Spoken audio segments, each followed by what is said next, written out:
The chamber is silent, except for the scratching of rats in the walls. A girl of 16, stripped of choice and dignity, is forced onto a bed while an entire village waits outside, not for her safety but for her screams. The blood that stains her sheets will not belong to her alone. It will belong to the church, the family, the law, and the community that demands proof of her body's destruction before her marriage is recognized as real. This was not a nightmare. This was medieval life. The Middle Ages were not simply an era of knights and castles.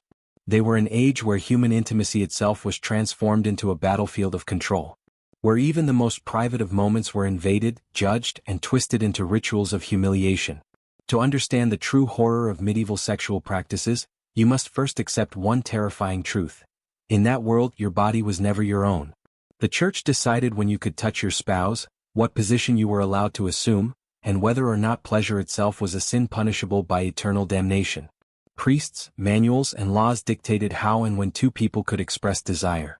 And the punishment for breaking those rules wasn't just penance. It could mean public shame, exile, or fire consuming your flesh as the crowd cheered. I need to ask you something, because this journey isn't for the faint of heart. Where are you watching from? Drop it in the comments below so I know who has the courage to walk with me through these shadows. And if you're here, if you've made it this far, you're already stepping into dangerous knowledge. Like and subscribe, not as a favor to me but as a way to anchor yourself to this path. Because what you are about to learn will not let you go. This is the beginning. The veil is lifting. Tonight, we descend into the most horrific sexual practices of the medieval era, where intimacy was never love, but law, and desire itself was the devil's trap. Imagine this. You close the door to your chamber believing at last you are safe in privacy. But in the medieval world there was no privacy. Even within your bed you were never alone.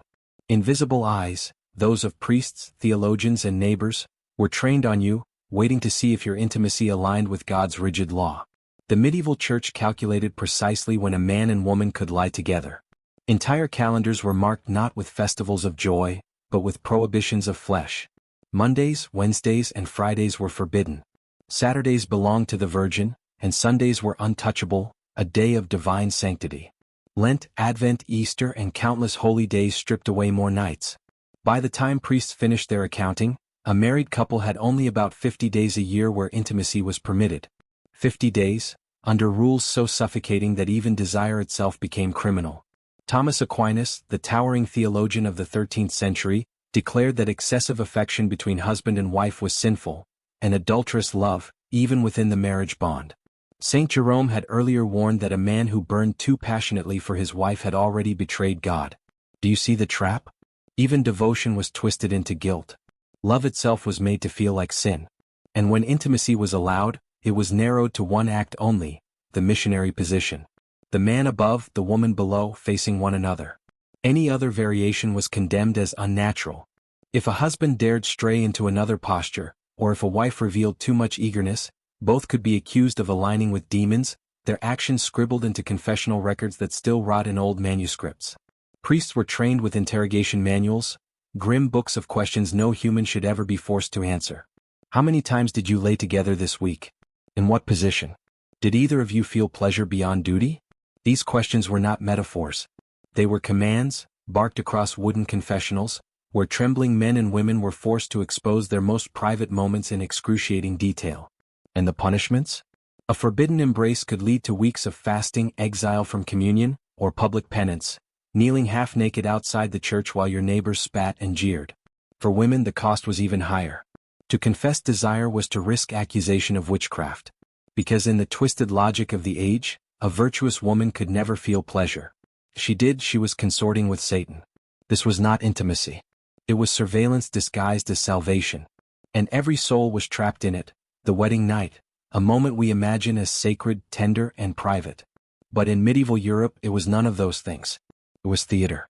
A ritual of humiliation, performed for the eyes and ears of an entire community that demanded proof of consummation before dawn. After the feast, when the bride and groom were dragged to their chamber, they were not left in peace. Guests sang crude songs, mocking the couple as they undressed them by force. Some accounts describe entire families standing by the bed, watching until the young bride was pushed beneath her new husband, and only then retreating, yet never leaving completely. They lingered outside the door, straining to hear sounds of struggle, cries of pain, and the breaking of flesh. For the bride, this was not a moment of union. It was a test. Her body was evidence and her blood was proof. By morning, the sheets were inspected before the village, raised high like a trophy of conquest. Red stains meant honor for her family. White sheets, empty of blood, meant disgrace, accusations of deceit, and sometimes death. Imagine the terror of a girl like Eleanor, only 16, knowing her worth hung on whether her body bled enough for strangers to be satisfied. The pressure was so suffocating that many brides turned to desperate measures. Some pricked their fingers to smear drops of blood on the linen. Others smuggled animal entrails or vials of pig's blood, hiding them beneath their dresses, ready to spill them on the sheets if nature betrayed them. Because in the medieval mind, virginity was not a mystery of anatomy. It was a fortress of flesh, a gate that must break loudly, visibly, and with pain. If a girl's body did not behave according to this false belief, she was condemned as impure, accused of sin, even branded a witch. And if the bride failed this trial, her new husband had rights as cruel as they were absolute. He could send her back to her family in disgrace, demand compensation for the fraud, or worse, he could kill her. The law stood with him. This was marriage in the Middle Ages, not love, not intimacy, but a transaction of flesh, blood, and reputation. A woman's body was her family's currency, and the bedding ceremony was its public audit. No scream, no blood, no proof, no honor. If the wedding night was a public trial, confession was the interrogation that never ended. Every married couple, no matter their station, lived beneath the constant threat of questions. Questions so invasive, so humiliating, that they stripped even the last shred of privacy from the marriage bed. The medieval priest was not just a guide of souls. He was the silent overseer of every kiss, every touch, every breath of desire between husband and wife. Armed with thick interrogation manuals, he was trained to ask about matters most people could not even whisper. How often do you lie together? On what days? Did you seek each other out in daylight? Did you attempt any act beyond the single permitted posture? The manuals left no detail unexamined. Some contained long lists of forbidden behaviors, each marked with a specific penance. A husband who touched his wife with hands considered impure might be sentenced to weeks of fasting. A wife who admitted to taking pleasure in her own marriage, could be branded with suspicion of witchcraft. Even kissing, if done too passionately, was considered worthy of confession. And these confessions were not voluntary outpourings of guilt. They were required. Refusal meant suspicion. Too much hesitation could lead to accusations that you were hiding something darker. A married couple could find themselves interrogated separately, forced to account for the smallest details of their intimacy, while their answers were compared for inconsistencies, like criminals under trial. This was not about saving souls. It was about establishing dominance. By forcing men and women to reveal the most private corners of their lives, the Church demonstrated its terrifying reach. No act, no thought, no impulse was beyond its gaze. The punishments were designed not just to wound the body, but to humiliate the spirit. A husband caught in forbidden intimacy might be forced to stand at the church door with a rope around his neck, begging forgiveness while neighbors spat at his feet. A wife accused of unnatural passion could be whipped, forced to kneel in the square, or denied the sacraments, the ultimate spiritual exile. But the deepest cruelty was psychological. To live under such constant suspicion was to believe your own body was an enemy, that your desires were whispers from the devil himself. Children grew up watching their parents whisper about these rules, and from their earliest years, they learned to fear even the stirrings of their own flesh. This was control perfected, turning intimacy into evidence, desire into confession, and love into a crime. If the Church's rules had not already made intimacy unbearable, fear of the supernatural finished the work. In the medieval world, desire was rarely considered human. It was demonic. And the night itself was believed to swarm with creatures that preyed upon flesh, using the body as a doorway to the soul. The incubus and the succubus, the male and female demons of lust, were whispered about in villages and recorded in the writings of theologians. The incubus crept into the chambers of women, pressing them down in their sleep, forcing them into acts they could never confess without shame. The succubus in turn was said to visit men, drawing out their seed, feeding on their desire, and leaving them broken, drained, and guilty at dawn. Theologians did not dismiss these stories as superstition. They embraced them. Manuals of confession warned priests to ask parishioners if they had suffered nighttime visitations. If a woman dreamed of pleasure, she might be accused of lying with an incubus. If a man confessed to arousal in his sleep, he could be condemned as having been seduced by a succubus. In both cases, the responsibility was twisted back onto the victim. They were told their sin had invited the demon. And yet the horror went further. Church scholars argued that demons could steal human seed and use it to impregnate women. In this way, every unwanted pregnancy, every scandalous birth, could be blamed on infernal powers. There are records of women being accused of bearing half-demonic children, cursed offspring destined to bring shame and ruin to their families. For the poor girl accused there was no defense. She was branded forever as the consort of Satan. The terror was not just theological. It was psychological warfare. Imagine lying in bed at night, trembling not only from the cold, but from the fear that your very dreams could condemn you. You wake, breathless, your body betraying you with sensations you cannot control, and in that instant you wonder if you have just been touched by the devil himself. This belief in demonic intimacy did not fade at the edges of society. It fueled the great witch hunt centuries later. For the church, it was the perfect weapon. Every woman who confessed to desire, every man who admitted to lust, could be recast as a victim, or worse, an ally, of the devil's brood. The message was clear: your body is not your own. It belongs to forces you cannot see, and to priests who will decide what those forces mean. For a medieval woman, pregnancy should have been a moment of honor. A chance to secure her place in the household, to give her family heirs, to be celebrated as the vessel of life. But in reality, it was another battlefield, where every cry of labor, every drop of blood, was shadowed by fear, judgment, and the threat of damnation. Childbirth was not seen as sacred. It was punishment. The pain of labor was explained as Eve's curse, the divine penalty for the first woman's sin. Every scream from the birthing chamber was framed not as natural suffering, but as the voice of justice echoing from Eden. If the pain was unbearable, priests warned, it was because the woman's sins were heavy.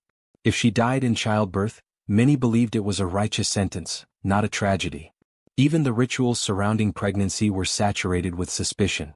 A woman who conceived too soon after marriage might be accused of infidelity. If her child was born with a deformity, neighbors whispered of demonic seed, incubus assaults, or hidden witchcraft. There are chilling records of mothers being executed, not for harming their child, but simply for birthing one that looked unnatural. Inside the birthing room, the atmosphere was not one of warmth. It was heavy with dread. Women gathered around the laboring mother, clutching charms and muttering prayers, terrified that death might strike before the child emerged. Priests often hovered nearby, ready to baptize the infant the moment its head crowned, in case it died before drawing a breath. And for the mother, if she perished without confession, her soul was believed to be in peril, her pain transformed into eternal punishment. Even survival did not bring relief. The weeks following childbirth were marked by ritual impurity. The new mother was considered unclean until she underwent a rite of purification before the church. Only then could she be welcomed back into the community, as if giving life had somehow defiled her. It was a cycle of cruelty, joy smothered by fear, hope twisted into shame. A woman's body was never her own. It was an instrument of suffering judged at every stage by priests, neighbors, and the ever-present weight of theology. And beneath it all lay a darker truth. Childbirth was not only a private torment, but another way to keep women chained, their pain transformed into proof of their supposed guilt. If childbirth was framed as punishment, the absence of it was treated as a curse. Infertility and impotence were not seen as misfortunes of the flesh, but as signs of sin, witchcraft, or divine rejection. In the medieval world, failure to conceive, or failure to perform, was never private. It was a spectacle of shame. For a woman unable to bear children, whispers began quickly. She was accused of carrying a womb closed by the devil, or of secretly practicing sorcery to prevent conception. Neighbors might point to herbs she gathered, or to strange dreams she confessed, and suddenly her barrenness became evidence of witchcraft. Husbands, desperate for heirs, sometimes dragged their wives before priests, demanding judgment. The woman was interrogated as if her empty womb were a crime against God. But men were not spared. Impotence was treated not as a medical condition, but as proof of spiritual corruption, or even worse, of a curse laid upon him by an enemy. Trials of impotence existed in the medieval church, and they were grotesque. Some men were forced to attempt to prove their virility before clerics, their private failure exposed as public humiliation. Others were made to swear oaths that their condition was not caused by dealings with demons. Even annulments were built on this cruelty. A wife could appeal to the church, claiming her husband was impotent, and priests would convene inquiries into his body. In some cases, women were required to testify in excruciating detail about their wedding night, their marital bed, their husband's failure, transforming intimate shame into courtroom entertainment. For both men and women, remedies offered by the church were little more than torments. Pilgrimages, relics, endless prayers, or penances that bled them of dignity. Some couples were told their infertility was punishment for secret sins and were forced into fasting and abstinence, ironically worsening their chances of conceiving. Others sought midwives and folk healers in secret, only to risk accusations of witchcraft if discovered. The cruel irony was that nature itself was used as evidence against them. A barren field, a stillborn child, even a husband's moment of weakness in the marriage bed could be cast as proof of sin. And once that stain was attached, it rarely faded. Infertility and impotence were not illnesses in the medieval mind. They were public trials, confessions without end, punishments disguised as doctrine. In a world where family lineage was everything, to fail in this most basic duty was to live branded, your body itself declared guilty by God. In the medieval world, sin did not stay in the shadows. It was dragged into the streets, put on display, and made into a warning. Desire, intimacy, even the suspicion of lust, if discovered, was punished not in whispers but in public. Shame was the weapon and the spectacle was the point. Adulterers were paraded through towns with signs hung around their necks, declaring their crime. Some were forced to ride backwards on donkeys, mocked and spat upon by their neighbors. Others were stripped, beaten, or locked in stocks where the public hurled filth at their bodies. The punishment was not meant merely to wound, it was meant to stain, to burn humiliation so deep that the sinner could never lift their head again. Women accused of sexual sin bore the worst of it. A wife caught in infidelity could be shorn of her hair, her beauty stripped away, her body flogged in the open square while priests intoned prayers over her. In some regions she was even forced to wear iron collars or masks, instruments designed to mark her forever as a lesson in obedience. The cruelty was deliberate, to show that a woman's body did not belong to her, but to the church, her husband, and the watching eyes of the community. But men were not exempt. Fornication, sodomy, or simply being accused of unnatural acts, could end with a public flogging, exile, or in darker cases, execution. Trials were often farces, decided not by evidence but by rumor, jealousy, or the testimony of those who sought to see a rival disgraced. A whisper in the wrong ear could mean the end of your reputation, or your life. Even young lovers felt the sting of this theater. A boy and girl caught kissing in a barn might find themselves summoned to the village square, where priests forced them to kneel in the dirt and beg forgiveness before the whole community. Their innocence was irrelevant. The church demanded a demonstration, and the crowd demanded blood or tears. Every punishment was a performance. The message was simple: intimacy was never private, never safe. Your body, your desires, your secrets, they belonged to the church, to the crowd, to a system that thrived on fear. And the deeper truth was crueler still: the humiliation of one became the entertainment of many. In the medieval world, shame was not just a consequence. It was a weapon sharpened by the church, a public ritual meant to remind every soul that their body was never their own. If public shame ruled the streets, the Inquisition ruled the soul. It was not enough to punish actions. The church sought to police thoughts, to strip away even the privacy of the mind. Inquisition chambers became confession halls where nothing was safe, not even the whispers of your own desires. Men and women were summoned and accused not just of heresy, but of lust, temptation, and sinful imagination. To think impurely was itself a crime. A woman who admitted to dreams of the flesh could be branded as touched by the devil. A man who confessed to temptation could be marked as corrupted, his every glance at a woman recast as proof of guilt. The confessional, in theory, was a place of forgiveness. In practice it became a trap. Priests demanded excruciating detail. Women were pressed to describe their thoughts in ways that only deepened their humiliation. Men were cornered into admitting fantasies they had never acted upon, their private struggles transformed into evidence of demonic influence. Each word twisted against them, each admission a step closer to ruin. And for those who resisted confession, there was always torture. Iron instruments, the rack, the strappado, bodies stretched until bones snapped, tongues torn by forced speech, minds shattered by agony. Inquisitors believed pain purified, that torment unlocked the truth of the soul. But what it really unlocked was despair. Under such suffering, the innocent confessed to sins they never committed, damning themselves just to make the torture stop. Even silence was dangerous. To refuse confession was to court death, to stand accused of defying God. And so the chamber became a theater of forced truth, where every moan and every cry was recorded as testimony of the devil's work. But the cruelest twist was how these confessions were used. They became records, parchments filled with sins that followed the accused for life. A woman might be released after confessing to impure thoughts, but her name was marked, her reputation destroyed. A man might survive the rack, but he would forever be whispered about as one who consorted with darkness. The Inquisition was not just about rooting out heresy. It was about domination, reaching inside the human soul and declaring that even your thoughts were not your own. In the medieval world, desire itself was chained, beaten, and burned alive in the name of purity.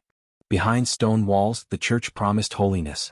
Monasteries and convents were said to be sanctuaries, places where men and women renounced fleshly desire, living only for prayer and purity. But within those cloisters, secrecy reigned, and secrecy breeds corruption. What the world believed to be holy often rotted with the stench of forbidden sin. Young boys and girls were given to these institutions by their families, some barely teenagers, others not even old enough to understand what vows of chastity meant. They were told they were marrying Christ, binding themselves to a life without flesh, without intimacy. But the body does not surrender so easily. Desire still burned, and in the silence of the cloister, it took darker forms.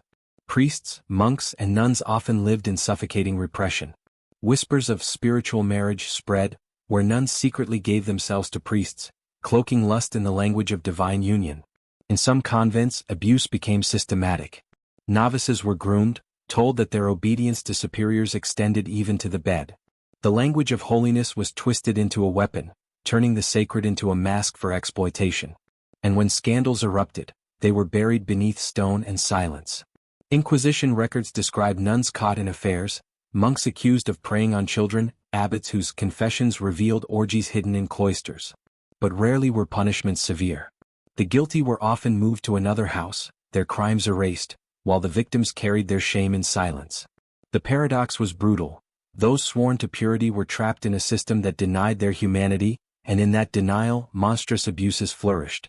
For many, the convent or monastery was not a refuge, but a prison of the soul.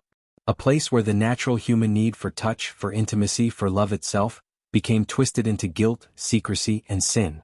Worse still, the church portrayed these cloisters as models of holiness.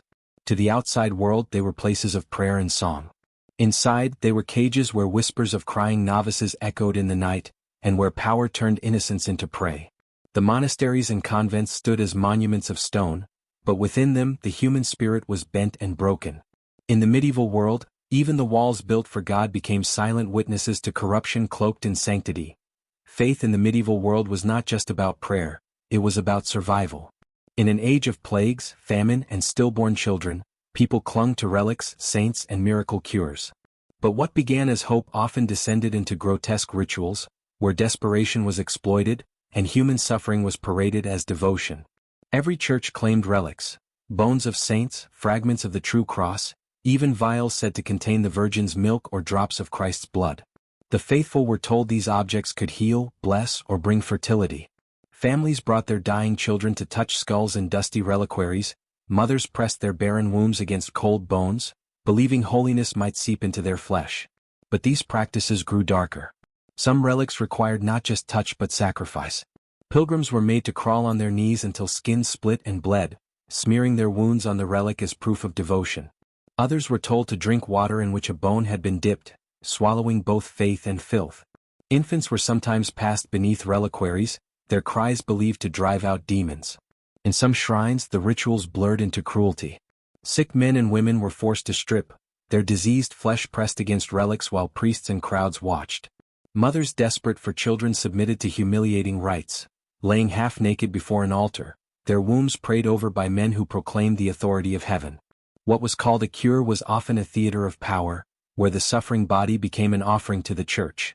And yet, the deeper horror lay not just in the rituals but in the silence that followed. When a child died despite touching a saint's skull, the family was told it was their lack of faith. When a barren woman remained barren, she was told her womb was cursed. The blame was never the church's. It was always the sinner's. Behind every relic gleamed both hope and despair. For some, the rituals gave comfort. For others, they stripped away dignity, replacing the pain of disease with the humiliation of false cures. In the medieval world, holiness and cruelty often wore the same face. Faith became a business, and desperation was its currency. That if relic cults exploited desperation, witch hunts weaponized fear. They were not mere trials, They were purges of society fueled by hysteria, envy, and the hunger for control. To be accused of witchcraft was to be condemned already, for no defense could pierce the veil of suspicion. It often began with whispers. A neighbor's cow sickened. A child fell ill. A storm destroyed a harvest.